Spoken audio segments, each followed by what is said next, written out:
আজকে আমি একটা ইনস্ট্যান্ট সস বানাবো। এটা দিয়ে আপনারা যে কোনো ভাজা পোড়া খেতে পারবেন এবং সসটা খুব খেতে মজা হয় আর খুব অল্প সময়ে সসটা তৈরি করা যায়। আপনারা অনায়াসে এটা রোজার সময় তৈরি করে 1 সপ্তাহ ফ্রিজের মধ্যে রেখে দিতে পারবেন।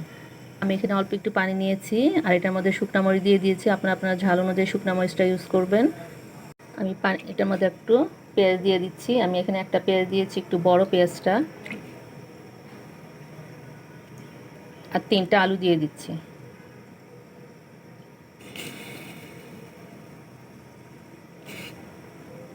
অল্প একটু লবণ দিয়ে দিচ্ছি,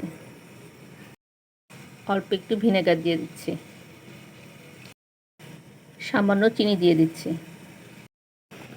অল্প একটু রসুন দিয়ে দিচ্ছি। আলুটা আমার অনেকটা সিদ্ধ হয়ে আসছে। এখন আমি কিছু টমেটো দিয়ে দিব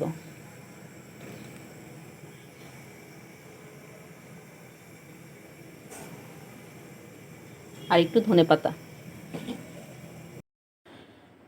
টমেটো আর আলুগুলো আমার সিদ্ধ হয়ে গেছে। এখন আমি এটা ঠান্ডা করে ব্লেন্ড করে নিব। তবে তার আগে যে টমেটোর উপরে যে খোসাটা আছে এটা আমি ফেলে দিব।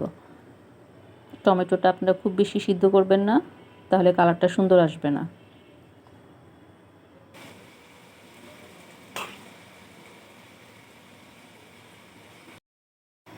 সসটা ব্লেন্ড করা আমার হয়ে গেছে। এই যে দেখেন কত সুন্দর সস হয়েছে, খেতেও অনেক মজা হয়।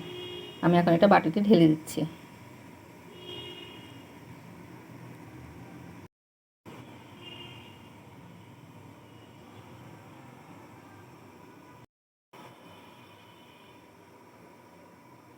সসটা এরকম হবে, দেখেন কতটা গাঢ় হয়েছে। একবার হলে আপনি এটা ট্রাই করবেন।